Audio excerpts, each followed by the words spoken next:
understand no more. Can't say hardcore truths with a splash of contrast, cause it's the Illegal Opinions Podcast. Yes. I need several seeds in the middle of the month. So what you want now? Oh, you spitting now? Okay. No, I was just singing the theme song, man. At least somebody knows it. Because the listeners sure don't. So, hey, welcome y'all back to the Legal Opinions Podcast, the last place for real talk.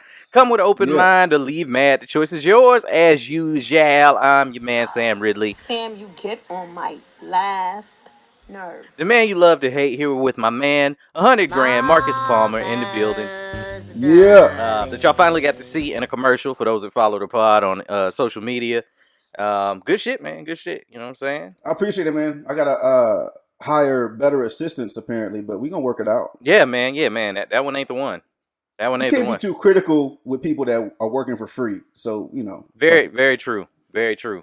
I remember I fucked with you talking about taking some money out your check. You was like, fuck, man, shit. Like, I'm in the negative? I know it. He's like, I owe you money? But hey, thank y'all for your listenership, man, and coming through. We've been getting a lot of awesome feedback as usual. We gonna get through this thing together. I don't even know how else to put it. We still here. We here every week. We're consistent. Oh, yeah. I know what I meant to tell you, bro. Okay. You know, like one of the pods we reference but never say the name of. They came back. That we used to listen to. Oh, really? Yeah. Oh, really? And they sound like shit. Yeah, that's gonna happen when you're not ready. Real shit. I think I mentioned this on the last podcast too to y'all, man. Out there listening. Like, I know we had a little technical issue last pod, but for us to be in our first 10 podcasts, go listen to any podcast in any of your apps and go back to their first 10 episodes and tell me we don't sound better than them. I challenge you. Yeah, I really mean seriously. that, man. I mean, a lot of people that have a lot more money to burn, bruh. When I say money to burn, I mean millionaires, y'all. Yeah, I'm talking people with like hits on the charts, and they can't figure out what we done figured out. Like I went back and listened, and I think they're doing it over, however the fuck they doing it, Skype or something, and it's dropping voices and all of that. Well, they're only coming back, and this is just me speculating, but I feel like they're only coming back because now they're realizing the power of what they had. Oh yeah, and absolutely. Now, and the time being the way it is now, you have people are home more. People listen to podcasts more. People listen to fucking everything. Everything. More. So now they're thinking, okay, maybe we should have took that hiatus because now they let some cats in the door. And that they probably didn't expect to come in the door, and I'm fine. And now with they want to come back and try to reestablish themselves, but they haven't practiced what we've been practicing. Yeah, and I know people are like, who are they talking about? I'm gonna tell you right now, I'm not saying their name because I'm not trying to be like that. Oh yeah, we're better than them. We're not.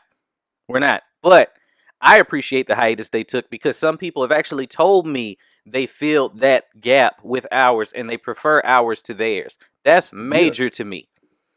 Major, man. I'm telling you, we trying to build something. But it's a big deal, man. It really is. It really is. But yeah, man. Hopefully, y'all are doing good in this whole thing. We try and keep it consistent and 100 with y'all. We try to keep the topics varied. We read the feedback on the topics, and that was the most interesting shit in the world to your boy. Why was it interesting? Well, look, I know the women about it. Is he gonna say something about us? Yes. Okay. Check it out. I feel like, well, I ain't gonna say just the women. I see it from everybody, but y'all hear what you want to hear. And I've saw so many people that would say, like, Marcus said blah, blah, blah. And Sam said blah, blah, blah. And then I'll be like, that's not what we said at all. But they pick and choose what they say they heard. Like, I remember somebody said, we talk about nothing but sex. And I went back listening. And I was like, it's sprinkled in there. Because, I mean, I don't know about y'all. I like that shit. And if you're in the Illegal Opinions fan group, apparently y'all love that shit too.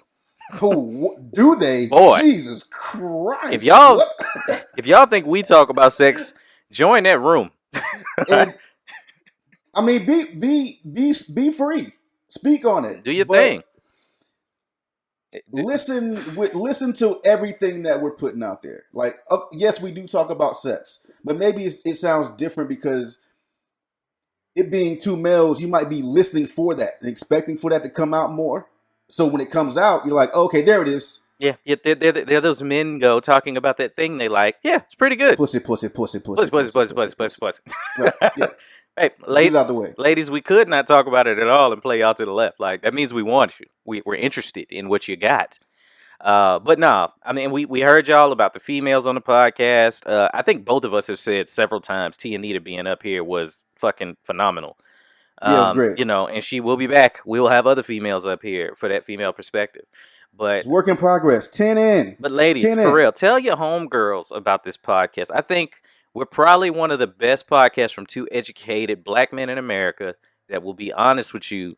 And what you're hearing is us without a filter. So, you know, whether you like it or not, you're getting us authentically. This is help. Authentically. helping. Yeah. So anyway, man. Anyway, what was up with you this weekend, bro? Did you get anything done, accomplished?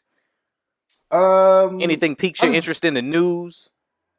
The news always piques my interest, but I mean, I kind of like to take things out of the news that would be interesting to talk about on the podcast, and we'll get to that.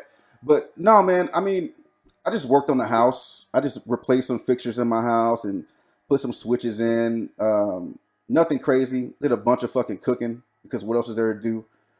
Okay, So yeah, man. Fix it, Felix nothing over crazy. there. Yeah, man. You know what I'm saying? You fixing shit, fix some shit, made some fixings.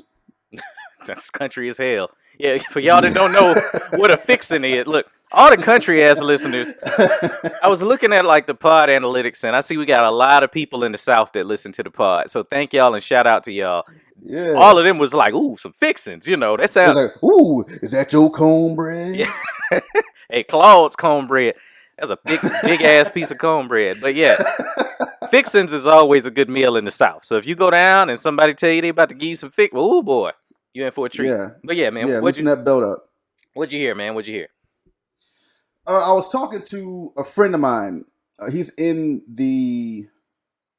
This is gonna be a deep dive. So before we get into that, how was your week, bro? I don't want to miss it. Oh, it was cool, man. Like, this quarantine thing is starting to take its toll. I ain't even gonna front as far as like not being able to go somewhere because, and this is something I learned. I was talking to my kids about it because, you know, as adults, we're scrolling, we're seeing this type of information. My kids, I think I mentioned it 10 as well. They don't get the information. All they know is they're stuck in the house, and all they hear is the other kids on Fortnite giving what they think is going on outside. So from their perception, the world is on fire outside of their walls. You know what I'm saying? Right. We can't go nowhere. My son said he was scared to leave the house. So I sat down, talked to him for a good hour probably about, you know, the fact that it's okay. Like, you can go outside and play. You know, just stay away from people. Take your mask with you. Be safe, whatever. When you come back in, wash up before you touch me. But, you know, it's okay. Like, live your life. And then I was watching, you know, these states that are talking about opening back up. Hey, all of y'all out there, be safe, man. Because a lot of these governors and mayors, they don't give a fuck about you. They ain't going outside either. They're not. They're just telling everybody else to. They're absolutely not, bruh. Like, y'all know, I'm in Cali, but I'm out in Vegas a lot. I like doing shows out there. I like mingling out there. If Vegas is closed for good reason. Like, if there's any place that is like ground zero for some shit to spread, it's right there. You don't even realize how many people you touch while you're in Las Vegas. You know what I'm saying? Especially if you're gambling, touching chips, touching money, dice, man, touching glasses, all that shit. The chairs, anything. Yeah. That amusement parks. Like, think about when back in the day, and I feel like this is gonna change forever. The people come up in the train. You're anxious to get on. You don't worry about wiping it down. You don't think about where were they at? What was they doing? Were they sweating in the chair? You just sit down because you're ready to get your ride in, man. Like, all that type of stuff. And Anderson Cooper was interviewing the mayor of Las Vegas about her wanting to open up these casinos, bruh. And like, if y'all, please look it up, y'all. I've never seen a female give less of a shit about the people that live in a town. And then to see somebody like him that is a major professional in the game of broadcasting, interviewing, snatch his glasses off his own face and like rub that little spot between your eyes, like, all right, this bitch. Like, I could see him wanting to say it. I could feel him wanting to say it. Like, I wanted to tweet him, call her arrested. Do it right now on the air. Like, do it for me. And because he asked her like a question about, like, you know, why do you want to open these businesses? And then if you are going to open them, are you going to be in these casinos when they open toe to toe with these people? And she was like, well, that's ridiculous because I have kids. I don't have time to be down there. Complete deflection, right? Right. And then my favorite one was he was like, so what are you saying, like, as far as y'all opening first? Like, what kind of image is this setting for the country? And she was like, well, there has to be a control in any type of experiment, and we're willing to be that. You want Las Vegas to be the fucking experiment? And he was like, so you're saying you want y'all to be the petri dish for this thing? And she was like, see, you're twisting my words. You're very good. No, that's what you just said. That's what you just said. You are willing to, like, basically say, fuck all of them. We need this money. And if a couple of people die in the interim, whatever. Like, for real. Take care of your families, man. I'm telling you, these politicians y'all be fighting strangers in the Facebook comments for. Yeah. They don't care about y'all. At all. That's insane. It's nuts. So open up the bit. I mean, I guess arguably, one of the busiest cities in America. In America. Probably the most transient city in America. There are very few people that move around Las Vegas, that work in Las Vegas, that are fucking from Las Vegas. Yeah. Yeah. My favorite question, do that part that he asked her was, I'm trying to make sure I don't like misquote, but more or less, are you as a mayor willing to what's your plan, basically? What are you going to do as far as these people going downtown to these casinos? What's the plan for them social distancing inside of a casino? Because it seems impossible. Do you know what her answer was to that? Because he was like, you're the mayor. You're responsible for these people. So what's the plan for doing the social distancing inside of these casinos and whatnot? She started laughing. And she was like, well, I'm not a casino owner. That's not my responsibility. That's up to the individual owners to figure out. Like, I've never seen, like, for real, y'all, look up Anderson Cooper, mayor of Las Vegas, and on YouTube, and watch the whole conversation. The pieces that I'm telling you probably aren't even the most phenomenal pieces of her deflecting this question of, why do you want people to die for money? That's that whole thing, and I don't know if they use it out in the civilian world, but in the military, there's like a little funny saying, and it goes like this. If you're gonna be dumb, you gotta be tough. Right? So if you're gonna be dumb and listen to all these people telling you to go outside, we're ready to reopen America, then your ass better be tough. Yeah. Yeah. Because if that shit get a hold of you, even if you survive, and you can see the survivors all over the news or all over YouTube or wherever you're looking. And they're all saying, I'm healthy, I'm strong, but that shit put it on me. Yep. The strong people say that. That shit put it on me. Like, I didn't know what the fuck was happening. Y'all don't want that shit. I'm telling you, man. Like, so please stay inside, man. Like, I mean, everyone is saying, not everyone, but there are some intelligent people out there saying, no, we're going to tell you when we're reopening. We're not going to let the jackass in the White House tell us when to tell you. We're going to tell you. So, but if you go out there, it's like my mama used to say, a hard head makes a soft ass. Soft ass, man. And I'm telling you, man, when they reopen them gates, it's going to be like D-Day. Remember at the beginning of Saving Private Ryan? Everybody, when they rushed off that boat. Yep. Yo. I'm telling you, bro. And I'm that's not, look, somebody, I'm waiting for an old veteran to be like, that's disrespectful. Shut your ass up. You know what I'm saying?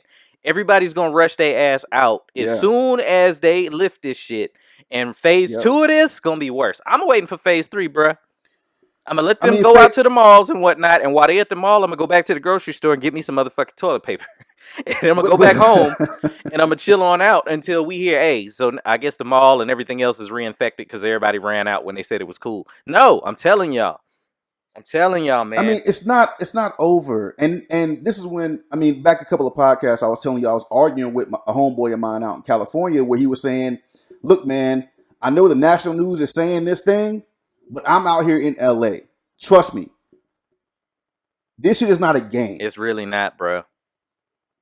So national news is painting this narrative of it being, I think this is going okay. You know, I think we've plateaued. I'm gonna leave it up to whoever to tell you I want to go back outside. Yo, we haven't. Like, one of the things, and I'm hoping we can get like a quickie episode in next week with somebody that works in the medical field. I'm working on that because if you know a few of them, those are the people that you're like, you know, this really ain't a game. I see the conspiracy theory people and all of that out there. Fuck all of y'all. Because if you know somebody that works and is doing this every day, you take it more serious. Especially if you know somebody lost somebody. right. So, like, for real, we gotta buckle down on this thing. And all of y'all that's out there and just feel like, well, I'm just gonna keep living my life because if I die tomorrow, I don't want to have no regrets. I'm like, you could have a good another, 8,000 days on your belt. Or you could be sitting there trying to breathe, hoping a ventilator show up. Like, think about this shit, man. It's just different, man. Yeah. It's just different. But kind of on the heels of that and how we try to give you a different angle on things that are happening. This thing that's happening, this pandemic is happening in America is really going to change a lot of our culture and the way we move around. Mm-hmm. And I didn't really understand what that meant. So I was talking to a friend of mine, and he's in the production industry. I'll just say it like that, right? So we were talking about the whole news of AMC closing. And I'm like, what the fuck do you mean? There are thousands of these things. Right? Like, what do you mean? These huge brick and mortar businesses that have been around forever, as long as we can remember. AMC Theaters is not going to come back.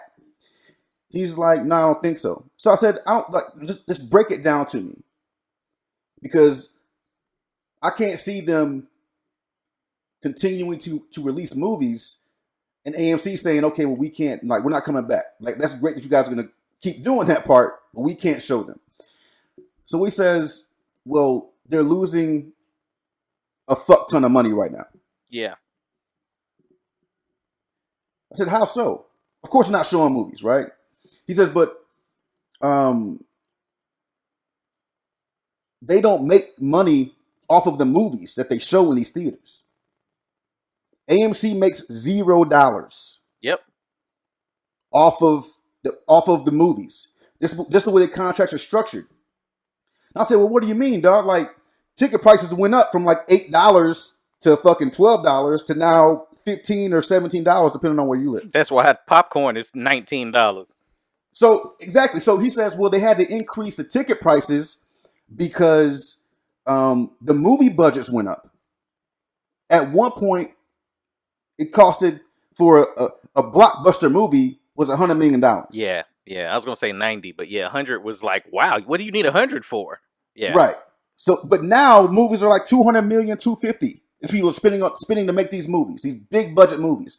So when the contract time comes, in order for the movie contract to not eat into the concessions, which is the only thing that AMC makes money off of, they got to raise ticket prices. That also goes into what you just mentioned. Popcorn, $19. Soda's $10. They only make their money on foot traffic. That's it. And ain't no they foot only traffic. Make their money. And then on top of that, you kind of wonder. Well, I wondered anyway. Like, why all of a sudden AMC is putting these recliners in there? Why all of a sudden certain theaters are serving liquor and dinner and shit like that? He says, well, you got to start separating yourself from the pack. You got to start offering things that other theaters don't offer because you depend on the foot traffic. Yep. And I'm like, well, shit. Yep. He says, yeah, so AMC is getting 0 foot traffic since whenever they closed in your town. And I want to say they were already doing bad. Well, yeah, they weren't doing great, right? But now they ain't getting nothing. Yeah, so think about if it goes until July. Summer blockbuster season is over. Just Bro, about. summer's canceled. Yeah, Like that shit summer's, is- yeah. Like, so the fact that they're not making and then so we start getting to it a little deeper. And I said, so movie night is like a staple of America. Right. So when movie night goes away, because it's an experience. Like, yeah, you could like the streaming services, even if there was streaming services that you could watch movies at home, people would still go out to the movies because it's an experience. You know, you go out, you go to the mall, you guys go have dinner, you go to wherever it's cool to kick it or whatever before you go to the movies. Now think about all those businesses that surround movie night. You going out. Restaurant industry. That was a regular night for us, bro. Like a movie would come out, we'd be planning on it. Friday hit, Saturday hit, boom. We hit up like a restaurant that was by it. So they get some business off of it. Even some of those businesses even had deals with the theaters. Like, hey, you eat here, you get $2 off each ticket. You know, that sort of thing. And then boom, we at the movie theater. So everybody losing it. But go ahead. But no, that's the point. That's the whole thing. It's like it's a trickle down. And when you look at something that's as major as AMC Theaters, they're fucking everywhere. And at all those businesses around those theaters, those shopping malls, those restaurants, those little mini golf shits, all those shit. I mean, all that stuff is gonna have. It's gonna be bad, man. It's got a serious effect on those industries. It's bad. I didn't really even think about. Yeah, I didn't even think about that shit. It's bad now, bro. Yeah, when I think about us going to the movies, like even though we got, you know, they got like the movie club things and stuff like that now. I do that, but and as much as it saves us a little bit of money, all you do is end up spending it somewhere else. Right. You know, and then just even gas. Like gas went to like below $0 a barrel right now because ain't nobody driving nowhere. Which it was negative $37.50 on Friday. That's crazy. And what that tells me is y'all been hiking these gas prices up for no goddamn reason for a long time. But we ain't got no choice because we need that shit. But I need gas. I need to get there. I need to eat. We end up going to the mall. I might buy a couple of Funko Pops. I might spend money in the food court. Let me get something sweet just because it's right here. Yeah, man. Whatever. All of that shit's gone. So think about it like this. Malls, Amazon was already killing malls. Yeah. Right? And now, how many? I'm trying to think of a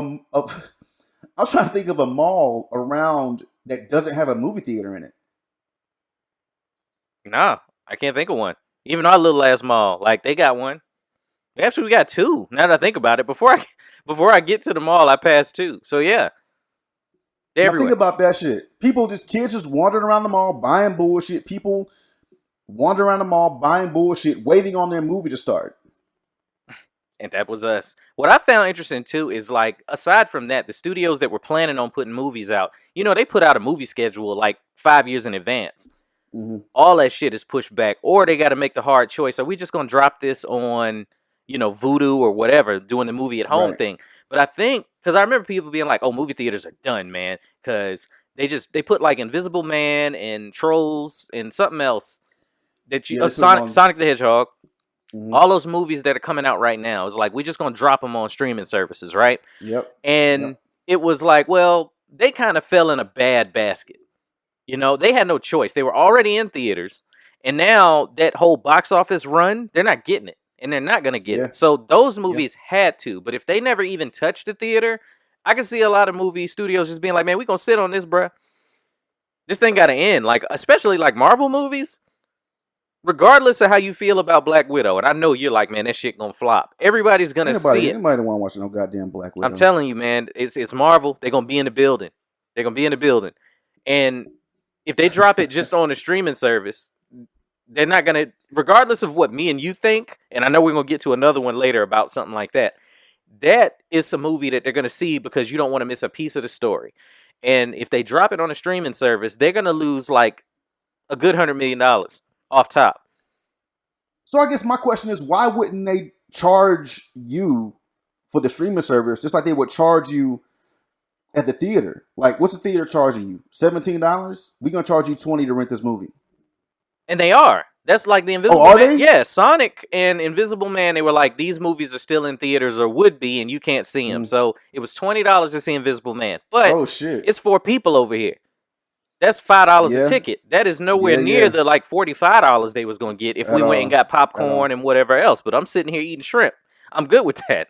So Yeah. that's on them to lose that money.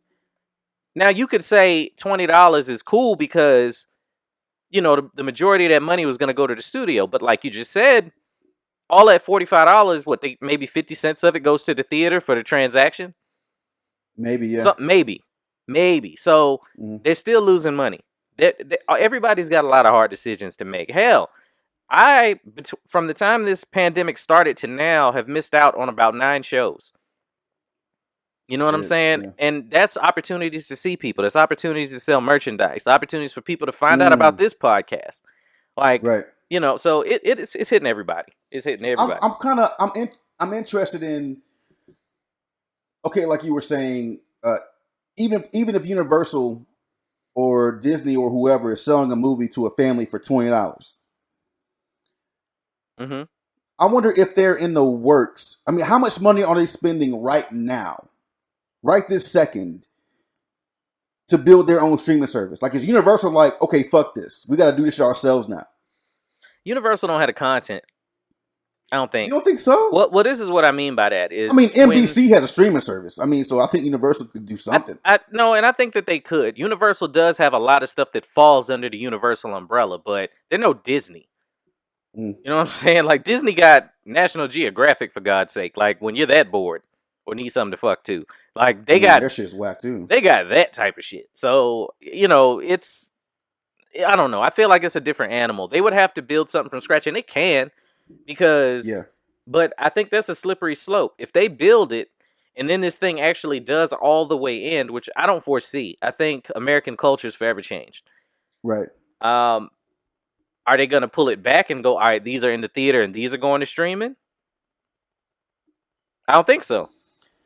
Yeah, I don't know, man. There's a lot of money out there that's going to be, you know what I mean? That's just,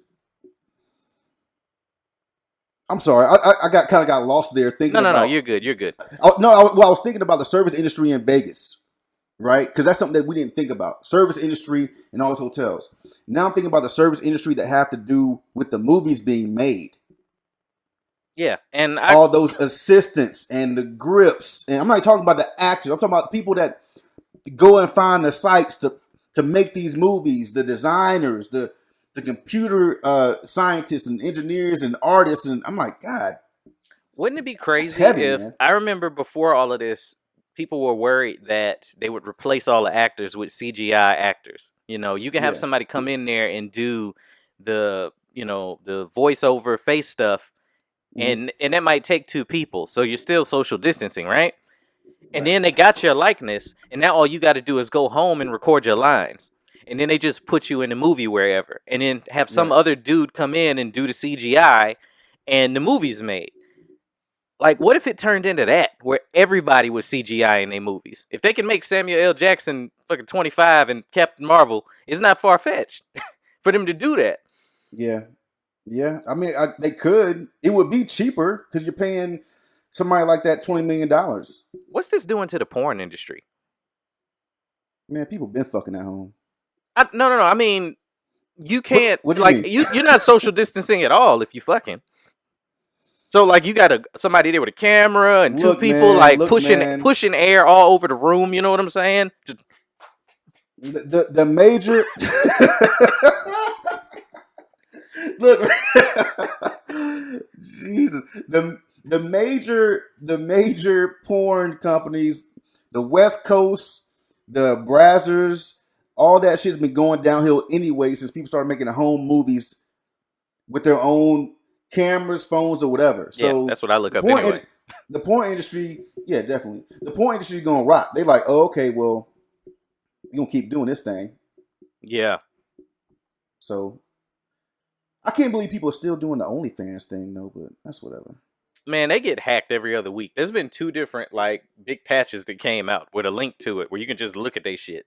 Well, it's not only OnlyFans, right? Because I'm against paying for porn, period. Yeah, them days is over. But people are still like, I don't need the Pornhub premium account. I don't need the Spankwire premium or X videos. Like, why? If you have 10,000 videos, How much better are you beating your dick to this premium? Like exactly. Like, what the I'm getting the same nut. Like, is your dick wearing a top hat now? Like, oh, this is what I'm talking about. Nah, man. That shit fancy. Got an ascot on. Like, real fancy. Like, you got a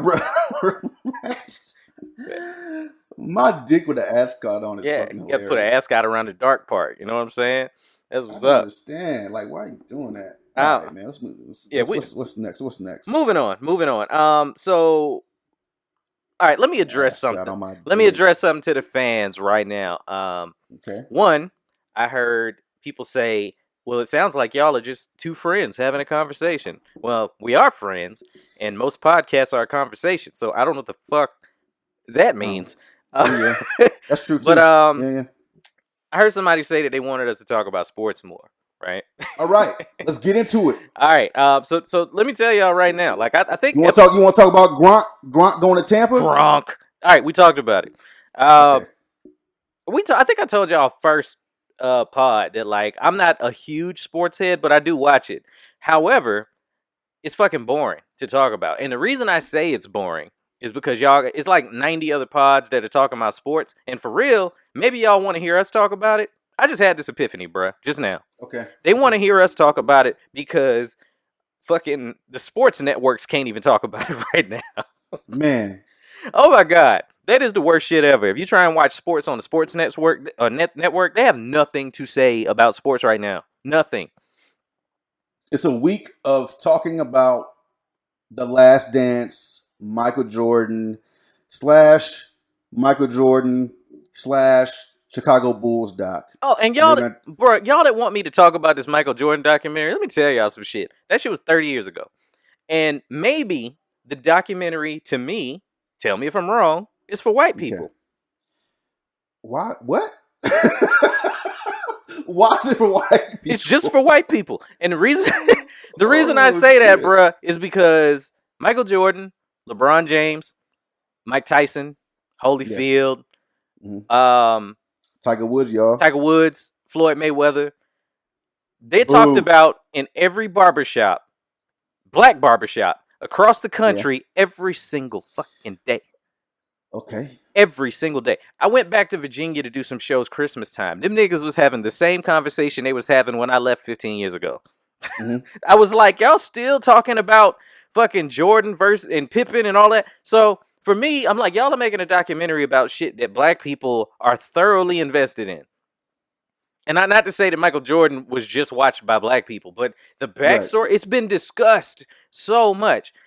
When me and Marcus have a conversation, I don't know if y'all have noticed, but I like to go, what's under the water? After we jump in, what's down there? That's what we talk about, to me. And to me, that's more interesting conversations. Like, if y'all want to hear us talk base level, Michael Jordan, did you see he played with the flu? He played with the flu, guys. He was hungover. He was hungover. Did you see that? King LeBron didn't do that. LeBron, do you really? Come on, y'all. Tell me in them YouTube comments and shit. Like, do y'all want to hear us do that y'all can hear anywhere? Hell no, man. Okay, I'll do it like this. I did watch a documentary. I am a huge Michael Jordan fan. Same. Well, not as much anymore, but back then, yeah. I hope it was just him watching them buying shoes on a closed circuit camera and then be like, "You've been zapped." Oh, like the Chappelle Show or some shit, man. You've been zapped. Shit, that's good. But watching The Last Dance, is it good? Yeah, it's good. I'm not gonna say it's bad. It's good, but it's telling you things that we already know. And then it's telling what it's doing is telling you things we know, and then it's giving you the backstory behind why somebody was mad. And I could get into the whole Jerry Krause is not a demon. He was not this and that. He was a great GM, and Michael Jordan was a bullet. We could do all that shit. But everybody else is doing that shit already. Yeah. ESPN is talking about this shit still. Bruh. Bruh. The day after the documentary, I don't watch First Take. I fucking hate First Take. If you like First Take, that's your business. That shit is trash to me. Watching fucking Stephen A. Smith and fucking Mike and whoever, whatever the fuck his name is, Max Kellerman talk about. They're the most boring, lame motherfucker. I just don't. As people, they're great. That show is garbage. Yeah, the only time I refer to Kellerman is when they start talking boxing. That dude knows boxing. That's why he has no show that's based on boxing. Exactly. Right? So, you know what I'm saying? And that's great. But the next day, no, I'm sorry, it was Tuesday. On Tuesday, they're on ESPN. I'm watching this show called Get Up. They're having a show, and the question is, who's the GOAT? Michael Jordan or LeBron? Again, bruh, I promise you, the night before that documentary came out, I guarantee they got a text from corporate. If you don't watch this motherfucking Michael Jordan documentary tonight, don't bother coming in tomorrow, because we're not playing horse again. We look for the interesting shit in a story. Absolutely. There is not anything that we don't there might be, okay, there are things in here that we didn't know about that team that they were going through in the locker room and shit like that. There's footage of, locker room shit. But there ain't nothing fucking interesting there that and if you want that, I know you already got it. If you listen to the podcast or watch you gotta have gotten it from somewhere, bro. You already got it. You gotta have, and this is my thing. And when we first started it, I was like, if we start doing what everybody else is doing, they have no reason to fit us into their schedule. We know podcasts are long format, so you end up kind of plugging it in somewhere in your entertainment repertoire. You feel me? Why do you want to come? You're not gonna hear the same shit over here. You're just not. So Michael Jordan, deep dive into Michael Jordan. I love Mike. If it was like a LeVar Ball or whichever one of them fucking light-skinned balls was on the Lakers, at least it's something semi... Light-skinned balls. Yeah. At least it'd be like somebody newer, but like Michael Jordan... That's a horrible last name, man. It really is. Hey, you that light-skinned ball, huh? Ain't your daddy the beige ball? Oh, man. What's your name is? LaMelo Balls? Okay, LaMelo Balls. But yeah, man, I'm off that. I don't even want to get into the Jordan shit. I do have one question about that though. The most interesting thing about that shit to me is why the fuck are Michael Jordan's eyes so yellow? Because he high all the time. That bruh. Dog, this dude. That dude, that shit is not healthy, man. He look like a Coke with lemon all the time. And for some reason it's cool. They weren't like that when he was playing though. But they yellow now. I think he liked that lemon lime Gatorade. That was his commercials and shit. That might have been. Gotta be like Mike. Yeah. So maybe that's what it. I don't know if it was from playing with them fucking cartoons or what. But something that made him yellow eyed. But one of the things, like you're talking about the entertainment that's happening now is, everybody for whatever reason has moved to Zoom and Instagram. Yep. IG is super live right now with all these versus battles, and I gotta tell you, I feel the same way. I have thought that most of them shits have been hella boring. However, different strokes, different folks. You know what I'm saying? I know, like, some people enjoyed like the beat battles with Timbaland, all that type of shit. When I heard Teddy Riley and Babyface was gonna do one, I was like, I'm intrigued because they got hits upon hits, and if nothing else, we just gonna get some great music. Yeah. But man, I was like, that's very surface and we ain't got shit to talk about, but I'm sitting at home and I ain't got nothing to do. So I'm going to watch it and check it out and I'll be entertained for a little bit. Nothing gave me greater joy than trying to see Teddy Riley figure out how to use Wi-Fi. Man. Oh my God, nigga. Like, that is the most phenomenal shit that has ever happened on Instagram. Like, and think about it from the perspective of being Teddy Riley, right? You go up there, and he trying to maintain his cool. I'm talking about Rap Battle 1 and 2. This was for the cool. It was for the cool, right? This was a who is cooler at this R&B shit right now, right? And he up there, he trying to blame it on people and be like, all right, now, trying to like, I'm in the middle here, and I'm a quarterback this thing. But your O-line is falling apart, son. So it's done. And hey, he was like, all right now, who's is gonna can you hear me? Oh, can you hear me now? Verizon ass commercial. That dude should have walked through the studio. Can you hear me now? Now? Nah, nigga, not at all. Imagine being Teddy Riley and you wake up the next day and you're a meme all across the internet. Yeah. I That's how it guarantee. happens. I'm telling you exactly what happened, bro. He woke up and I ain't gonna like. Let's say you Teddy Riley and I'm your man's. You gonna have like 20 text messages from me in the morning. I'm like, yo, nigga, you seen this one? I'm showing you everything that they went in on your ass about. You ain't getting breakfast. You gonna see this before you get your coffee. That shit was okay. No, I was late because I had somebody sent me a Zoom party, which is what we're doing now. Yeah, that's the parties now. Right. So I went to a Zoom party and I got in a little late. Mm-hmm. So when I clicked into the Zoom party, Teddy Riley was leaning to the microphone. Can you hear me? Can you hear me? What's happening? What's happening? Face. So I'm like, am I tripping? Yeah. I thought it was my shit. So I fucking logged out of this shit. I'm like, Teddy Riley got all the money in the world. So it had to be you, right? It had to be me. It had to be me. So I'm like, man, okay, let me get out of here. Let me fucking make sure my shit good. Put my charger in my laptop. And I'm gonna get back in this thing. And next thing I know, I see him turn around with his hands on his hips, looking at whoever's over there. Dog, it's one thing to be frustrated enough to put your hands on your hips. When you put your wrists on your hips, that's a whole nother level. Like you done turned your shit outwards. That's how. When Tony Braxton is frying your ass on Instagram, how you have Tony Braxton like, all right now, Teddy, goddamn, we can't do the echoing. No, I'm telling you, I've never had that much fun. Tony Braxton was dead, and she out here frying you. I know that shit unbroke her heart that night. That's it, right? That's what did it. She been waiting all these years.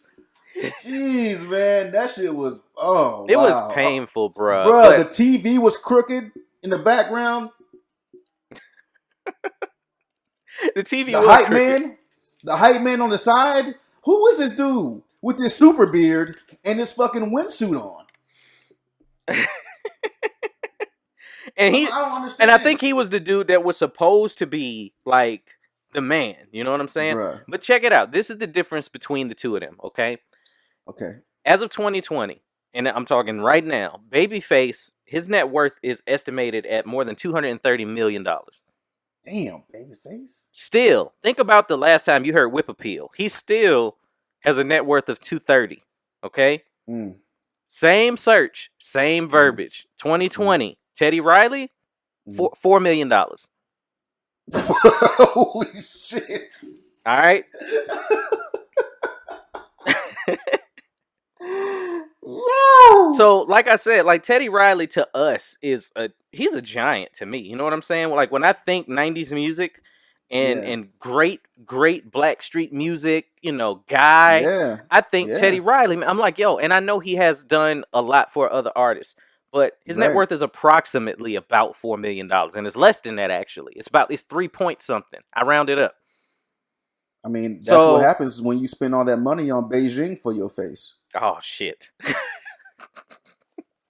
I saw a meme of him with that Beijing on it that said if wasting your goddamn time was a person. Oh, God. They went in on him. But yeah. So Babyface probably didn't have to do much but make a phone call and be like, make sure everything is set up for Friday. Yeah.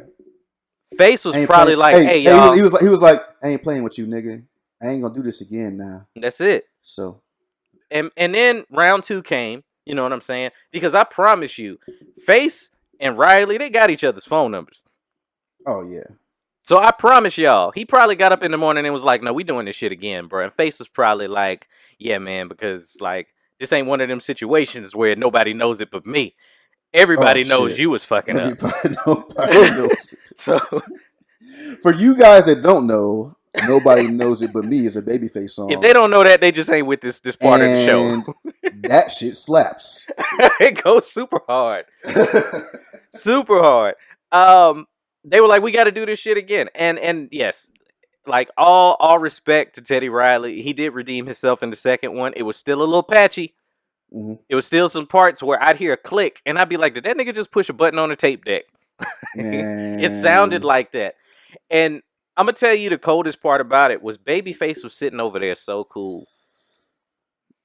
Told you, man. This is for the cool, man. Dog, Babyface is the coolest man on the planet. Like, he was sitting there and he'd be chilling, and then like Teddy's song would go off and he'd be like, yeah, that was one. That was one. That was nice. That was real nice, man. When did you write that? Oh, okay. That's real. That was really cool. I like that one.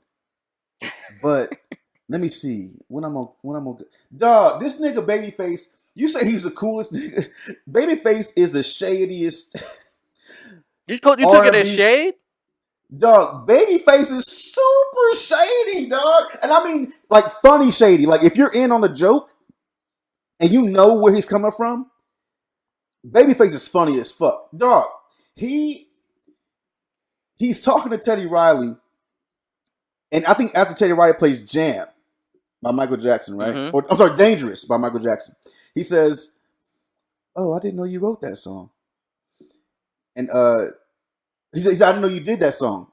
Teddy Riley goes, "Oh, well, I did the remix." Babyface says, "Oh, okay. Well, I don't even know why I'm talking about this because it's not like I'm gonna respond with a remix because I don't do remixes." Man. And I'm like, bro, what? In your face? Like, I don't do remixes. Come on, man. That was the first R&B rap battle. Bruh. Babyface was hitting him with bars, bruh. Dog, Babyface was talking to him. He played he told that story. He says, yeah, I was in a car with some of my friends and they asked me, "Hey, Face, how do you keep a lady?" Babyface says, "Well, you gotta have that whip." Turns on whip appeal. I'm like, oh, what? You gotta have that. He might as well said, "You gotta have that dick." And turned on whip appeal. That dick appeal. You gotta have that dick appeal. Bruh. I still remember, like, vividly, and I was young. Bruh. The whip appeal video. Man. Back in the day, it was just him in a night lounge. Pulling bitches russets from dudes that was in there with they women. Remember, he just got off the stage and just walking around just talking to females. That's with other dudes. Like with other dudes sitting there. It was nuts. Bonnie plays a song, and Babyface is talking like, "Oh yeah, that was real nice. You wrote that in high school? Oh, okay." And he's reaching for something. I'm like, what's this dude reaching for? He picks up the guitar. The nail in the goddamn coffin is what he was reaching for. That's what he was reaching for. I was late. So I asked everybody in the room, I said, "Has he played When Can I See You Again yet?" And they were like, "Nah." I'm like, "Oh, he about to." And then right on cue, I'm like, "Oh, you gonna do that, man? Like acoustic?" I was like, "You gonna strum in the battle? You gonna strum right now?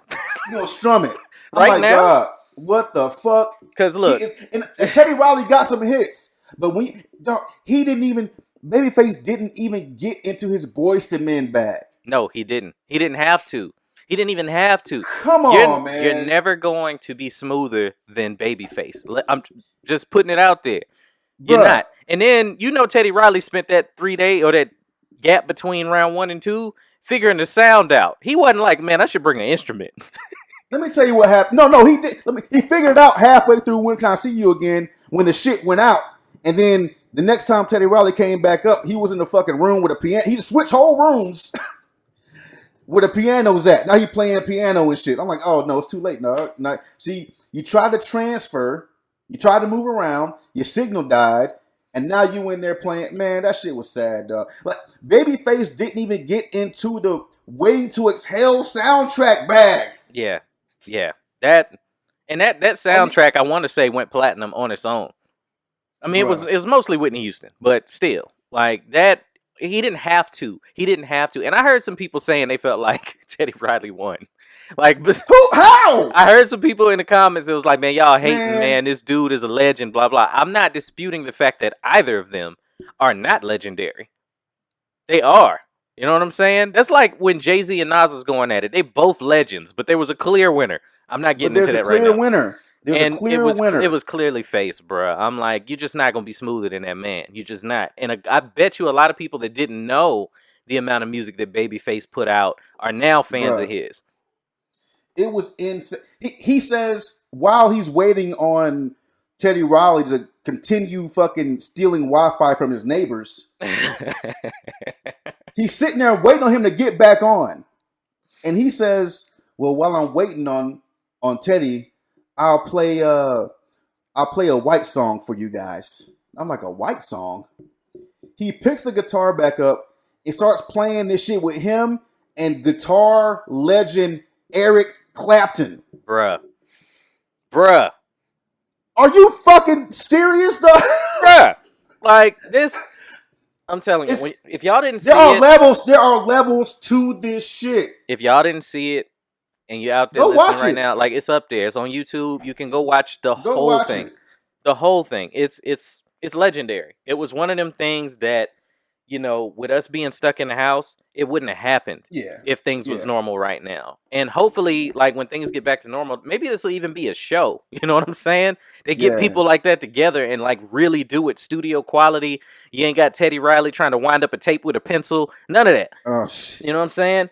It was dope. I don't want to stay on this too long, but yeah. As long as Swiss and Timberland ain't producing it and making phone calls in the middle of the shit, I'm fine. Nah, we don't need that. We don't need that because they was too. I don't want to hear.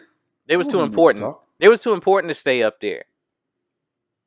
So they ain't had time for it. As much as you knew this is what you was doing tonight, like, I get it. You still got business to handle. There's maybe some free shit, maybe some endorsement deals, but y'all got a stage. Like, y'all should be all in on this. So anyway, man, yeah, y'all should check that out.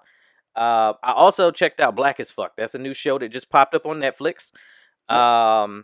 Hashtag Black AF. Black. Some people don't know what the AF means. Yeah, it's Black. It's not Black Air Force. So that would be interesting. That's Space Force.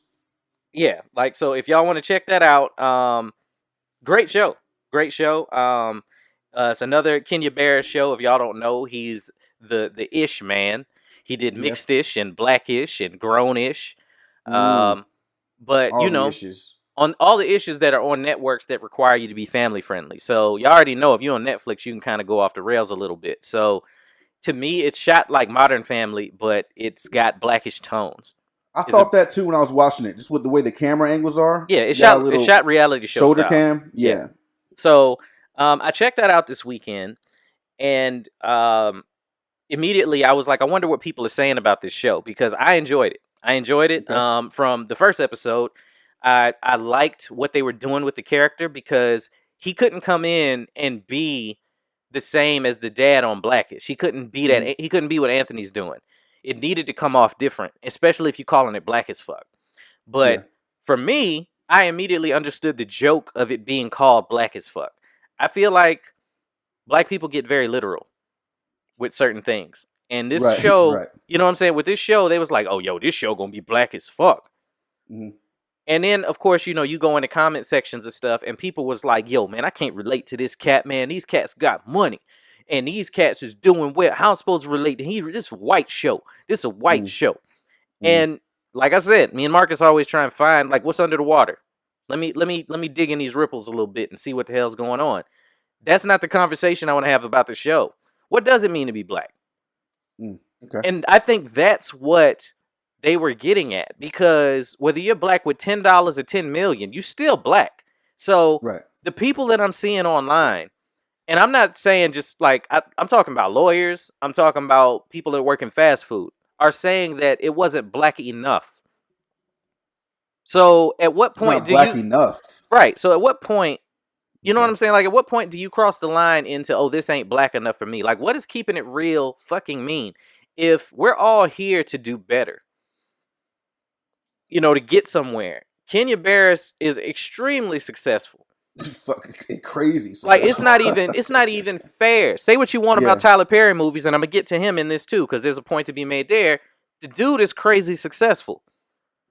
So they say his movies, Tyler Perry's movies, are very black. Why the fuck can't a successful black man be just as black? That is showing not what Tyler Perry's movies are showing. I don't understand that. What do you think, man? Like, what do you think?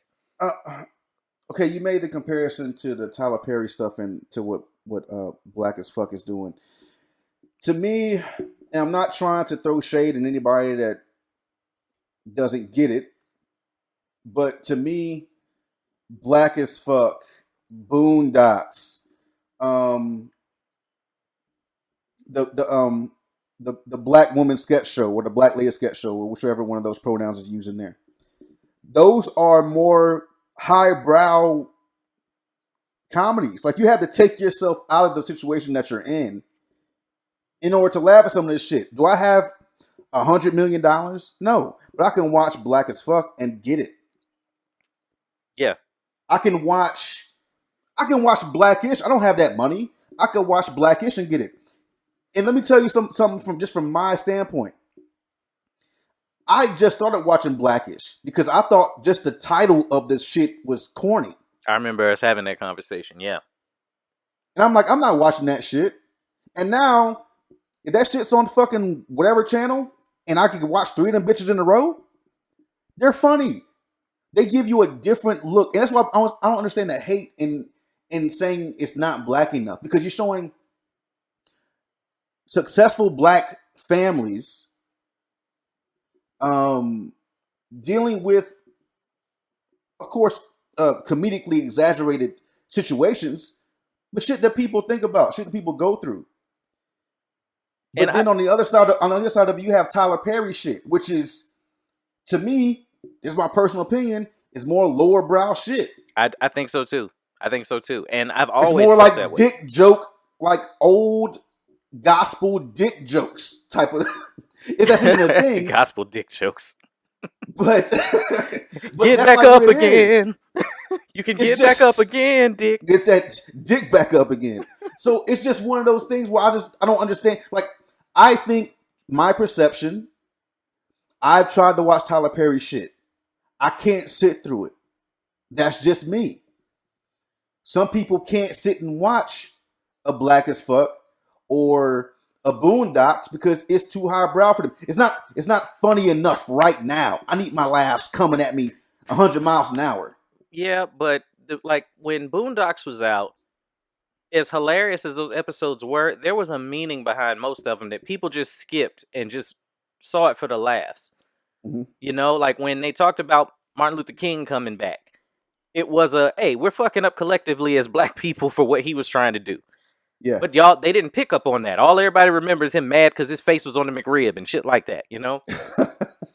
And when I see a show like this one, and like Blackish, and like Mixedish, and like Grownish, and I'm just, because we're talking about Kenya Barris's work, how the fuck can you say I can't relate to them if you're so concerned with them being, you know, a middle class or lower class black person family to relate to you? Neither were the Huxtables. They weren't. And we was all watching the Cosby Show. Fuck what you talking about with Cosby now. I'm not talking about that. I'm talking about the fact that he was a doctor and she was a lawyer. And that was one of the first iterations of seeing successful black people on TV that we saw, and we championed them for it. So now here we are years later, and we see a lot more successful black people doing it. And then they make a show about it, and we go, they're not relatable. I don't understand that. Because if we all are in this to do better and to see better, then this should be the show that's showing you that even though they're successful, they still black. Right. That is it's lost on me. I think it's different. I think it's different because people kind of knew who Bill Cosby was. Right? Okay. So it's like, oh, he's this big comedian, and I know his comedy. He's a clean-cut comedy guy. Now he's got this show. The show is funny. The show is funny, even though if you watch Cosby Show, they never leave the fucking house. They really don't. It's rare. Okay. So the show is funny, and they just kind of knew who Bill Cosby was. With this show, and I'm not saying people's sensibilities and comedy change as time goes on. You might think one thing is funny, 10 years ago, and now it doesn't hold up. Cool. But with this show, I feel like it's giving you more dynamic of successful black family growing that are raising their kids in a Hollywood type of place. Mm-hmm. And maybe people don't think it's black enough because they don't say nigga in it at all. They do all the cursing, but they don't drop the N-bomb. I think I'd have heard it maybe once, but not like, yeah. And like, cause remember Black Jesus? Yeah. Shit, I was like, what the fuck are we doing? Mm-hmm. Yeah. I couldn't get with it, but some people thought it was goddamn hilarious, and with this one, yeah, he's in Hollywood. I do identify with some of the shit that's going on there because, like, the awkward parties and the conversations that you have to have on both sides of the coin. That type of stuff, yeah, you're not going to get unless you've ever been out here or trying to do something in the business. But the family dynamic that he's, like, they talk about him not knowing his kids' birthdays. like little or shoe shit. sizes. Or shoe sizes, but the mom got that shit on lock. And he's out there trying to make all this money. The conversation, I don't know if you saw it. Actually, it's in the little trailer piece. This show is on Netflix. This is not an endorsement for Netflix. The little trailer part has him and like 6 other giants. And when I say giants, I'm talking about people that are major in the realm of writing and doing shit in Hollywood. Issa Rae, what's her name? DuVernay. Oh, you're talking about he was sitting in the theater.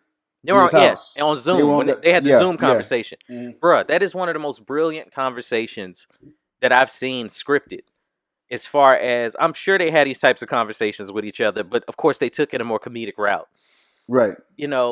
That's their real life. And none of them are any less black. And all of them, whether you, like we just said, we just named a bunch of different people. They're out to represent us in all different formats. Mm-hmm.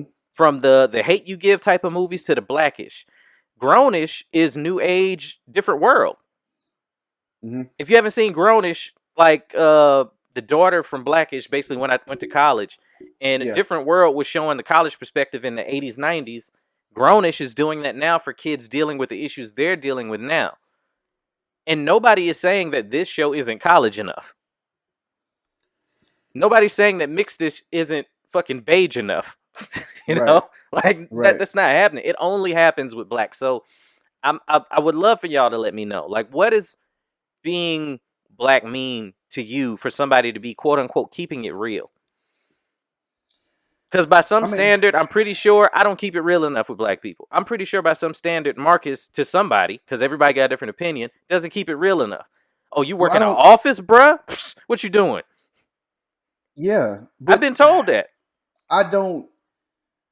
Here's the thing about being black. Yes, I know I'm black. But I don't try to keep it real for black people. And I think that's where people get lost. Ooh, go in on that. I gotta, hit that. I don't try to keep it real for black people. I keep it real for me. I keep it real for my friends, for my family. Like, I'm real in that aspect. I keep it real in my fucking job. Mm-hmm. It's not about being black. Because I could do what I do and just be good. Just be, hey, Marcus is a good fill in the blank. It doesn't have to be Marcus is a good black fill in the blank. And see, some people would say that sellout. I've heard that. Well, fuck them. Fuck them. And I could be a sellout. And that's fine. I don't give a fuck. If you think I'm a sellout because I don't conform to whatever the fuck you think is black enough, that's fine. I don't fucking know who you are anyway. Like, we're probably not friends. We're probably not associates. If you don't think I'm not black enough because I don't have fucking Skittles painted all over my car and 24-inch rims on my shit. The stereotypes that we supposedly hate when people put on us, right? That's fine. What's black enough? Like, nah. Like, for instance, my high school sent out a thing saying, like, it's kind of like, I'm not going to get into the fucking small print. Basically, they're saying adopt a senior and help them through their senior year. Right? Right. I'm going to keep it real with you. I'm going to keep it funky. I ain't got time for that shit. You got to help the kids, man. Like, I don't have time. I know what a senior is in high school. I don't have time to be mentoring some dude talking about, hey, man, you got to wear these rubbers. Like, I ain't got time for that shit, right? Rubbers. So to get that if a, patch. if a motherfucker want to say I'm not being black enough because I'm like, nah, son, okay. Yeah. You say I'm not black enough. You say I'm not black enough. Tell me, unless I let it affect me mentally, how is it affecting me? It's a shit cop out. It's straight up a shit cop out. Like, if you're gonna watch this show to compare it to everything that you consider to be black, and I mean everybody's got a different black experience. Yeah. Everybody. You know, whether you was in the hood or hood adjacent, or straight grew up in the suburbs, you still have to go outside in the same skin every fucking day. So Yeah. it trips me out when, you know, this conversation happens, and it's like, how the fuck do you expect white people to respect us and we don't respect each other because you telling him he ain't black enough? You know, that goes back to the whole thing about the about, like I told you before, growing up in the South and being in the South, we call it red, right? Other places might call it fucking fair skin, light skin, whatever the fuck. In the South, we call it red. It's like between being mulatto and fucking African. Mm-hmm. All right. So in past podcasts, I would say when I've fought a lot, I've gone out to visit family or whatever, played basketball in the hood, all that shit, get into fights. A lot of times I got into fights because of the color of my skin. Because just because I wasn't as dark as somebody, they felt like I ain't have any heart. And now I got to punch you in your fucking mouth. Colorism. Exactly. So, man, some people might look at, if you got a old lady or a husband or a boyfriend, whatever, some people might look at those people. If you mixed, you got fucking green eyes, blue eyes, good hair, whatever, you automatically not black enough. And you can't do nothing about that. Nothing. So all your life, it's like, does that one dude you ran into that said you ain't black enough for the rest of your life, you got to go, well, I done fucked up. No. Yeah. You can move on from that nigga. Right. And let him be mad that you ain't black enough and go on to do some great shit. Like, and Kenya Barris clearly has done that. So it almost makes me wonder, is it just hating? Are you mad that they're showing that this family's a lot more successful? Because I'm looking at it and going, shit, let me get on my script that I said I was going to write. Right. You know, like, I'm not looking at it from a standpoint of, damn, that ain't my family. You know what I'm saying? Because I'm in the middle. 100% in the middle. And my kids swear to God I'm famous. And every time I try to remind them, I be like, no, you can't get the Biggie size fry. Like, no, I'm not famous. Not at all. Like, not that. I got bring you back not down. Not there yet. Bring you back down. So it baffles me. I mean, I just think people, and I think there is hate there. And I hate that term hater, right? But I think there is hate there. People have a self-hate, right? And so that self-hate, when they see people that are moving up or that are doing better than them, instead of looking at those people and saying, God damn, how do I get there? Man, people looking at Kevin Hart, hate on Kevin Hart. Is Kevin Hart irritating? Absolutely. Is he a workaholic and will he do anything? Yes. But I don't hate on Kevin. I look at Kevin and say, he working his fucking ass off. Yeah. You can't even dispute that. You can't dispute he's working his ass off. So why would I hate that? Like, okay, let me listen to what he's saying. Let me read something. Let me fucking go over here and figure out how to get to where he is.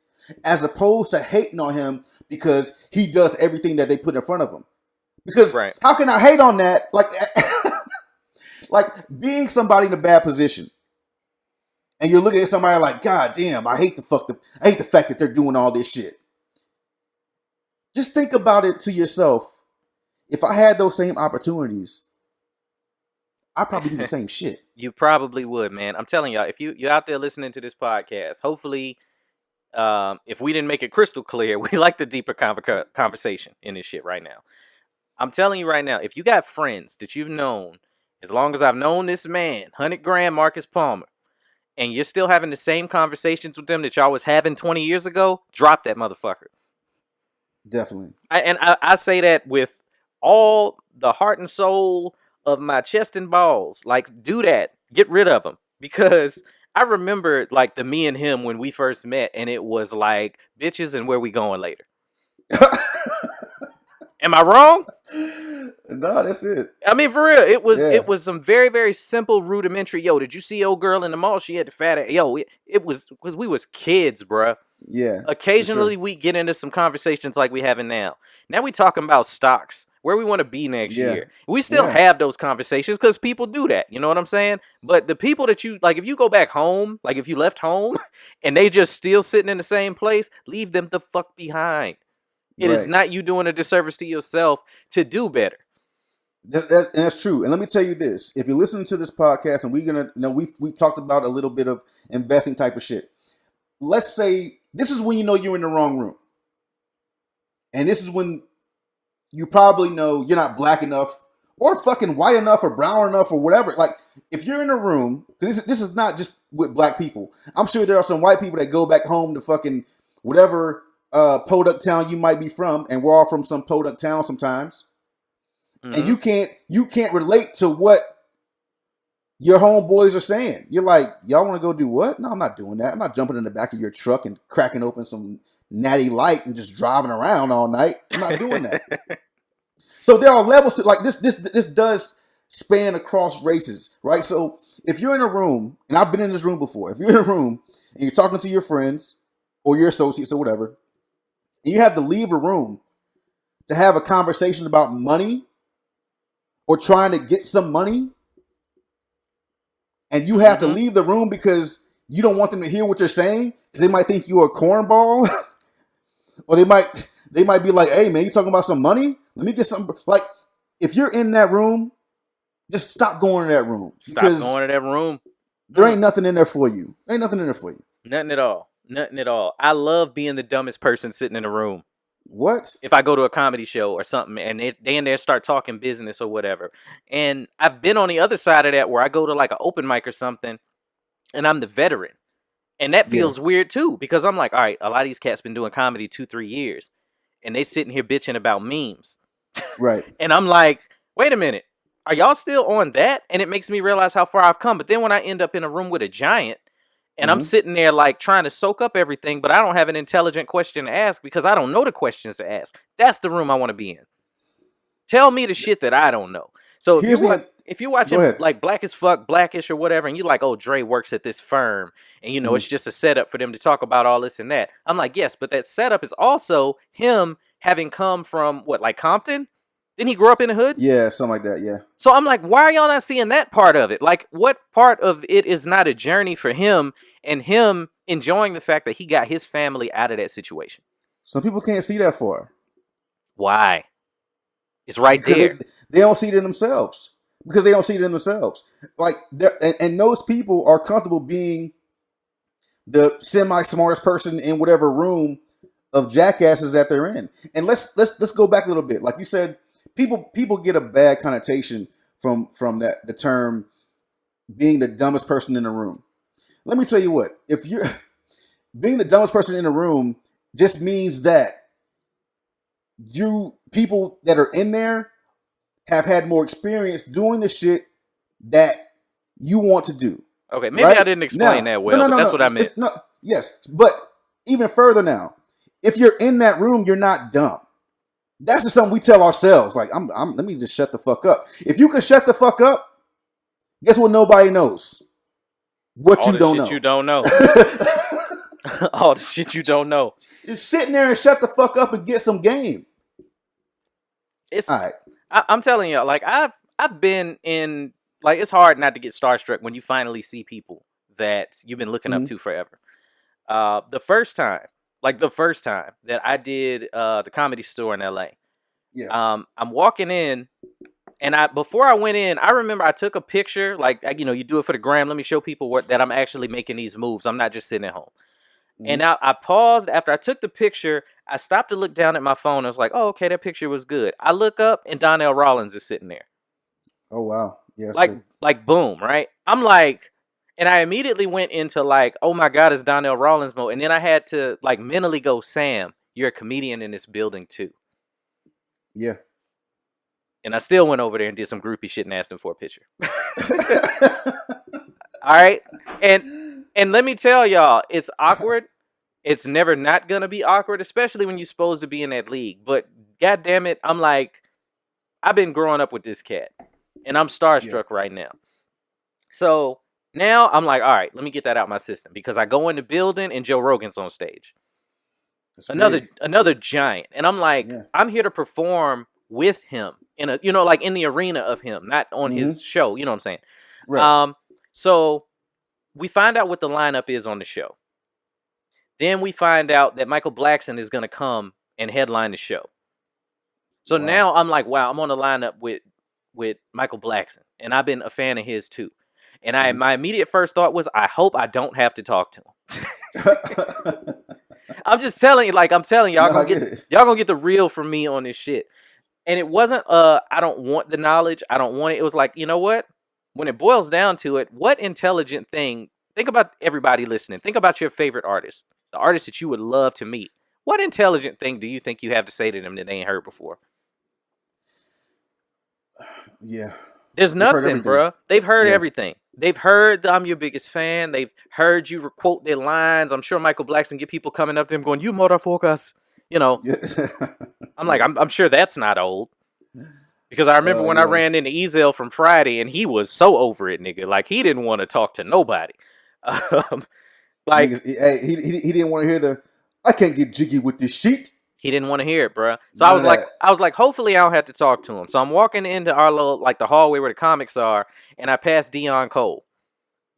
Dion Cole is in my top 3 comedians, like all time, that I would like vouch for anytime somebody asks me who are your favorite comics that are known and on. Dion Cole is brilliant on stage.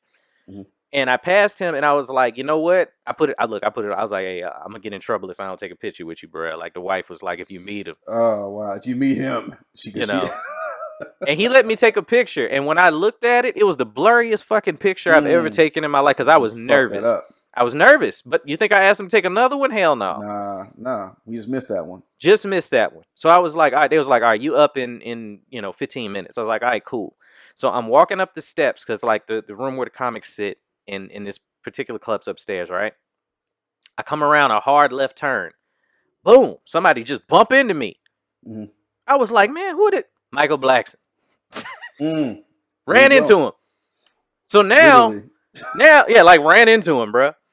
So now I'm stuck. Like, you gotta acknowledge this. If you just bump into Michael Blackson and walk by, that's any man. Like, fuck it, any man. You don't do that. So I was like, oh shit, and I just put my hand up to dap him up. He was like, what's good, man? He doesn't talk like that. So I didn't talk to him like an African. You know what I'm saying? Oh, so you thought you were going to take his accent while you guys were having a conversation? It popped in my head.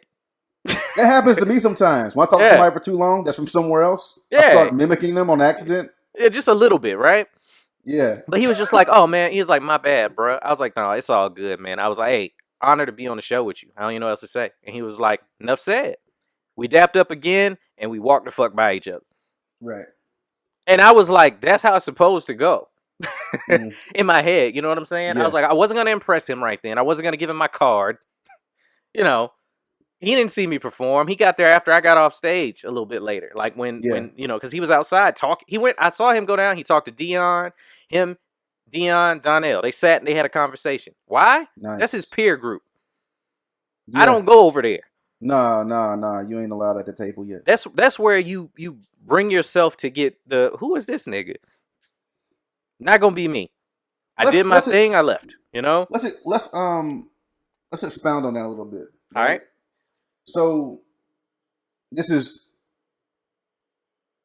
the comedy question for Sam segment of the podcast.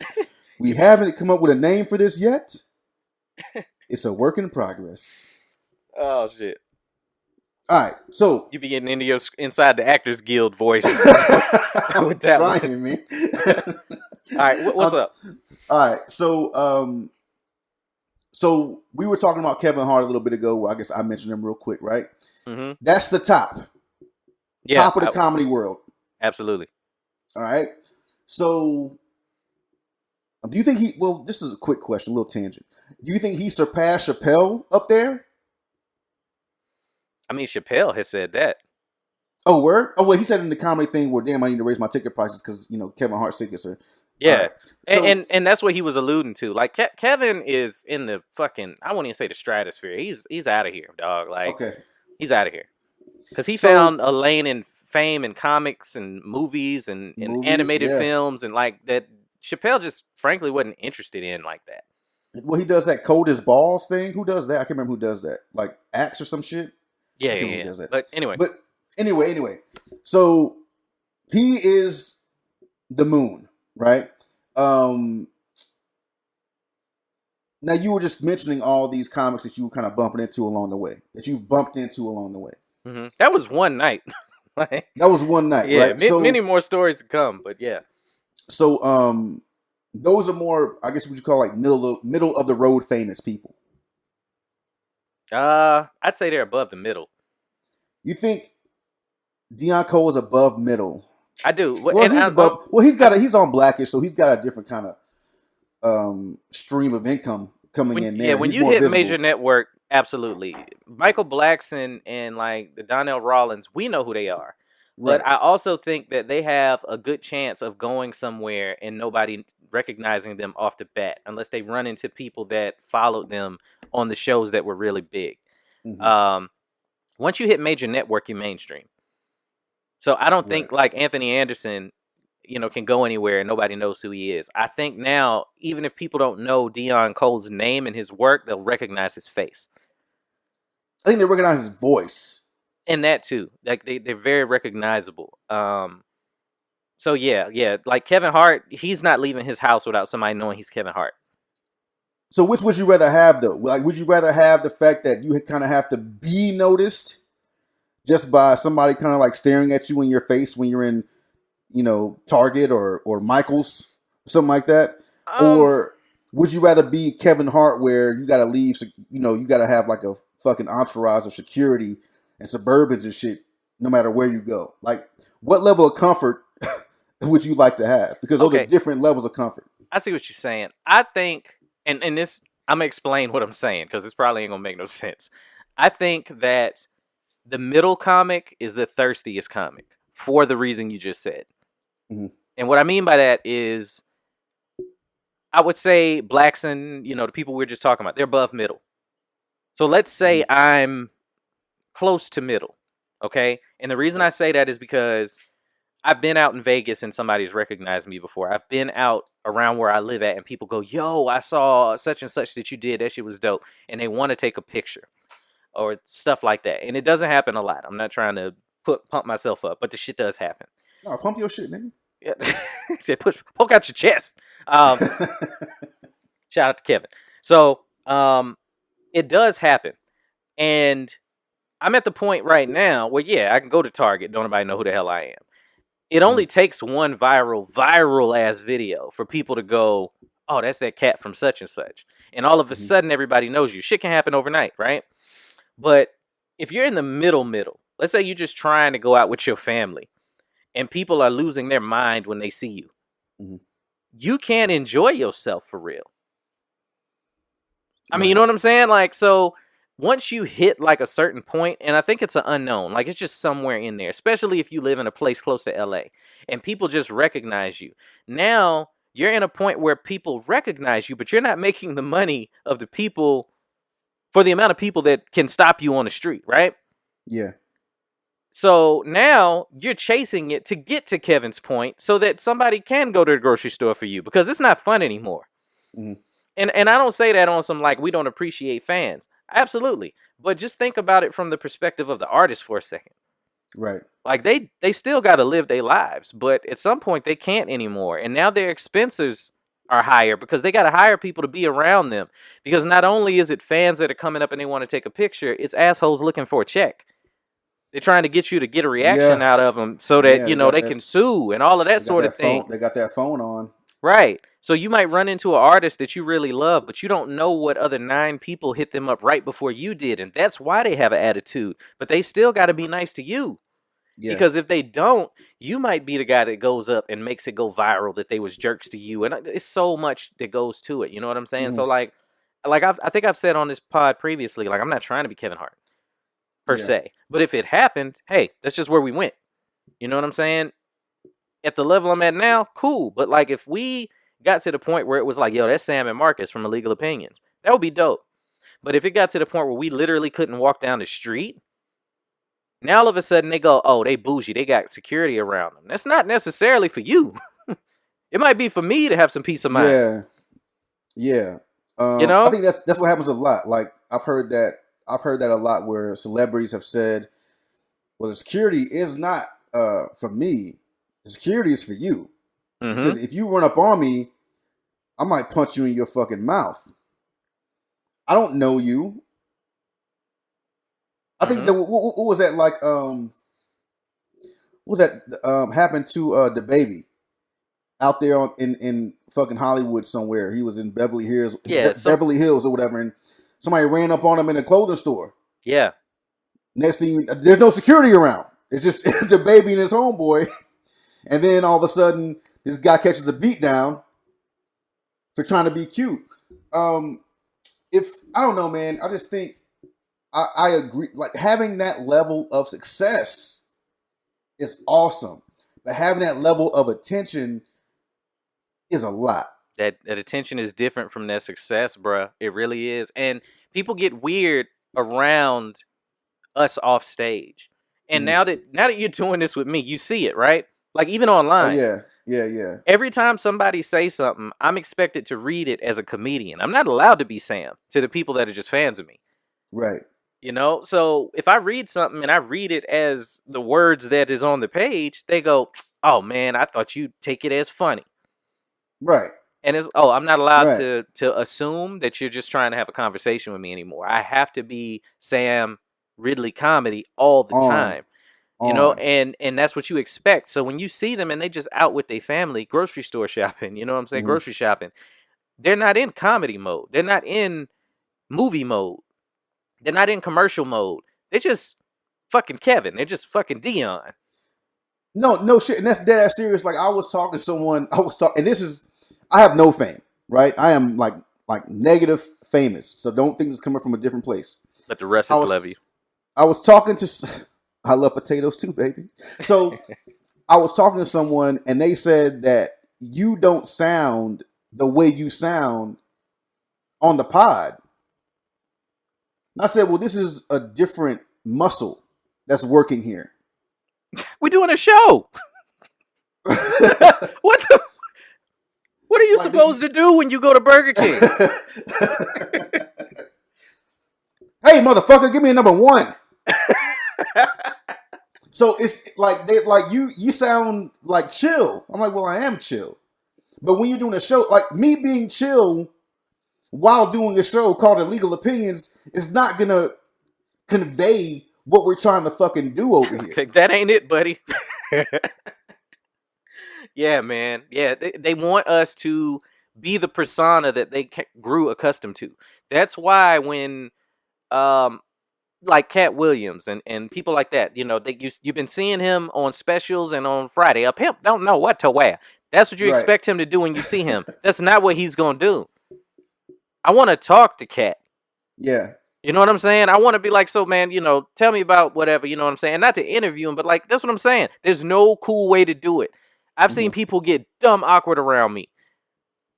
I was out at like I don't know, it ain't putt-putt golf. It's called Mulligan's out here. And we all chilling, and this dude came with his family and was like, yo, I remember you did a show at my church. We loved you, man. You know what I'm saying? And then one of the kids in the background like shouted out something I said. And then all of them busted out laughing, and then they all looked at me like I was supposed to like do it. And I was like, I appreciate y'all, man. Y'all want to take a picture? Because I had to. Now I gotta break that weirdness. Otherwise, we all standing there looking at each other like that meme of Diddy and that dude on that show. You know what I'm saying? Staring at each other. Yeah, just staring at each other. Like, and that's how it felt right then. It was like, what is it that is expected of me in this moment? And I feel like they immediately want you to perform on the spot when that doesn't work with any other goddamn career field. If I was Sam and I worked at a bakery, you're not going to expect me to pull a loaf of bread out my ass right now. or tell you how I did it. Like, Right, no, right. you know, but only with entertainers. It's like y'all expect them to be on. And so, like I said, like when I saw Donnell Rollins and them, I didn't walk up and be like, man, do Ashy Larry. No, He would I have didn't. slapped you in your face, Bro, he was smoking a cigarette just like that. I was like, yeah, he gonna punch me, he and is not. He's gonna ash this out on my cheek. I deserve it, bro. He So said, yeah, man, you want Ashley Larry, huh? He's gonna ash that cigarette right in your head. There you all go. of it, and get Ashy kicked out the Larry. comedy club because these same cats can probably go up to a manager and be like, hey, that guy right there, I don't want him in here ever again. Ever. And all just like that, you're done in a major club where any connection could be made. Just as much as those awkward conversations could have, and I could have ended up on the couch and Michael Blackson just sit down and we end up getting to know each other and that relationship gets built. You never know. So just when you see people that you're admiring and that sort of thing, just be cool, man. Just be cool because that's all they need. They don't get normal from people anymore. Yeah. Yeah. And they want normal. Like celebrities really want do. normal. Normal is a novelty to somebody that doesn't have it anymore. Like as much as people like, man, why the fuck would you want to just be able to go to Target? Can you imagine not being able to ever just go get some shit you want? Yeah.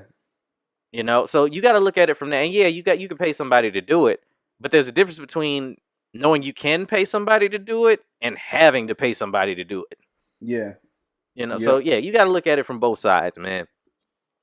I'm off that soapbox though. I ain't gonna stay on it. All right, you good. Yeah. But look at the time. So hopefully y'all have learned a great deal and had a good time with us today.